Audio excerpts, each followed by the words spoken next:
네, 오늘 코로나19 소식은 이분과 함께하겠습니다. 김경우 서울vet병원 가정의학과 교수 모시고 이야기 나눠보겠습니다. 어서 오시죠. 네, 안녕하세요. 네, 하루하루 그 증감을 따지는 것이 사실상 의미가 없다고는 하지만 확산세가 확실히 주춤해졌습니다. 신규 확진자 수가 한 달여 만에 지금 10명대로 떨어졌는데 현 상황 어떻게 보고 계신지요?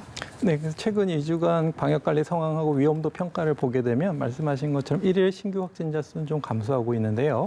감염 경로 불명 비율 같은 경우에는 큰 차이가 없이 오히려 약간 증가하는 추세를 보이고 있는데 네. 이제 해외 유입으로 인해서 마치 줄어드는 것처럼 보이고 있지만 사실은 깜깜이 환자 비율은 계속 줄지 않고 우리가 늘 조심해야 될 부분이 되겠고 방역 막내 관리 비율도 아직도 80% 이상에 좀 합당하지 않고 있기 때문에 네. 항상 위험도는 좀 남아있는 상황이라고 말씀드릴 수 있겠습니다. 네, 말씀해 주신 것처럼 곳곳에서 산발적 감염이 지속되고 있는데 지금 가장 눈에 띄는 사례가 이 강원도 홍천 캠핑장입니다. 지금 무더기 확진자가 발생을 했는데 회원 18명 중에서 지금 6명이 감염이 되셨습니다.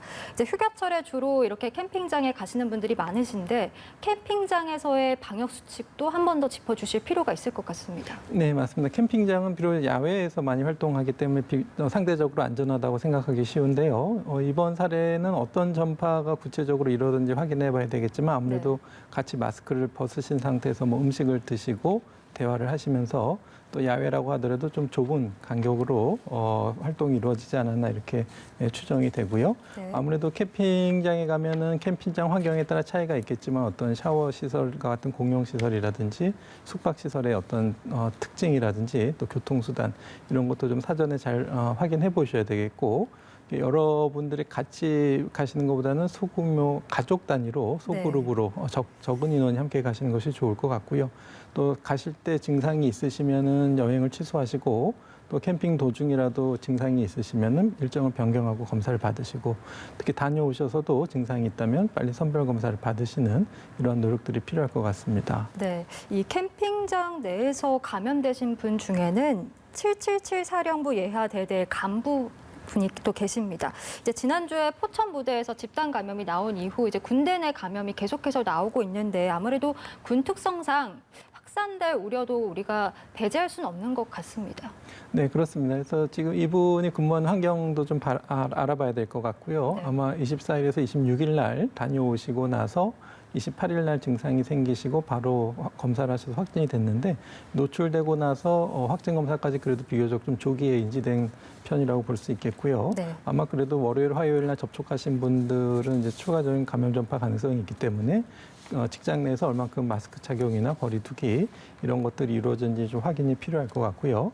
말씀하신 것처럼 그 최근에는 군부대 내에서 그 상담사 방문 시에 어떤 강의를 하면서 이제 전파된 사례가 최근에 있었는데 그처럼 이제 출입하시는 분들에 대한 어떤 유증상 여부나 발열 체크 이런 걸 해야 될 것 같고 또 강의를 하거나 접촉이 있을 때 마스크 착용과 충분한 거리 두기 이런 것들이 군부대 방역 수칙이 잘 지켜져야 될 것 같고요. 또 그 밖에도 이제 최근에 이제 입영 장병을 대상으로 전수 검사를 하고 있는 노력을 통해서 신입 장병을 통해서 이제 전파되는 걸 예방한다든지 또 군부대 자체 내에서도 검사 능력을 강화한다든지 해서 군부대 내에서 자체적인 방역 노력이 필요할 것 같은데 특히 지금 이제 7월 말 8월 초는 이제 휴가 기간이 겹쳐가지고 네. 이제 전국적으로 확산 위험이 높기 때문에 아마 군부대 내에서도 이제 7월 말 8월 초에 장병들의 어떤 외출이나 외박 같은 것에 대해서 좀 제한을 하고 방역수칙 준수를 좀 더 강화할 것으로 예상이 됩니다. 예, 알겠습니다. 한편 임시생활시설에서 그 자가격리 중에 달아났던 베트남인 3분이 모두 결국 경찰에 붙잡혔습니다. 그런데 이들이 시설 내에서 모여서 탈출 공모를 했던 것으로 밝혀지면서 시설 관리 부실 문제가 또 논란이 되고 있습니다.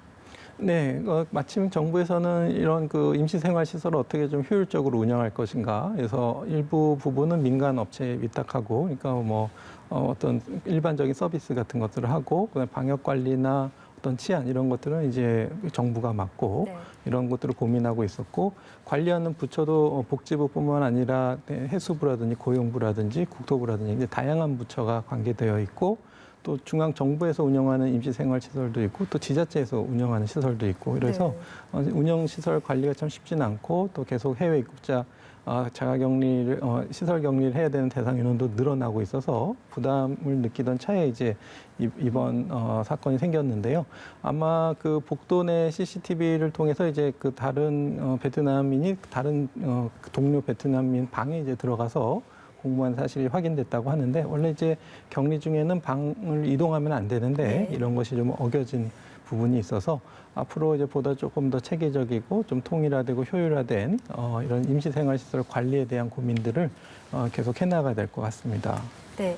그런데 그 이분들이 이제 사용하던 방 그 옆방에 필리핀 세 분이 계셨는데 그분들이 확진이 됐다고 하시더라고요. 그런데 이 베트남 분들께서 4일간 인천, 경기, 광주를 돌아다닌 것으로 이제 확인이 되면서 혹여나 이제 이분들이 그 필리핀 분들과 접촉을 했다 하면 지역 감염으로도 이어질 가능성도 있지 않겠습니까? 네, 그렇습니다. 네, 그래서 이분들에 대해서 아마 이제 추가적인 PCR 검사를 하게 될 것 같고 또 이제 추방 절차가 이루어질 것 같은데요.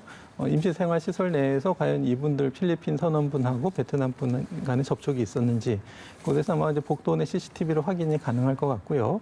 아무래도 좀 나라가 다르니까 이제 언어도 달라서 특별한 접촉이 있을 것으로 생각은 되지는 않지만 아마 이제 시설 내 CCTV를 좀 확인하면 알 수 있을 것 같고 일단은 이분들 베트남인 분들 같은 경우에는 말씀하신 것처럼 확진자는 아니고 격리를 하시던 분들이기 때문에 만약에 이분이 현재 PCR 검사 양성이 아니라면은 지역사회 전파 위험은 그렇게 높아 보이지는 않습니다. 예, 다행이네요.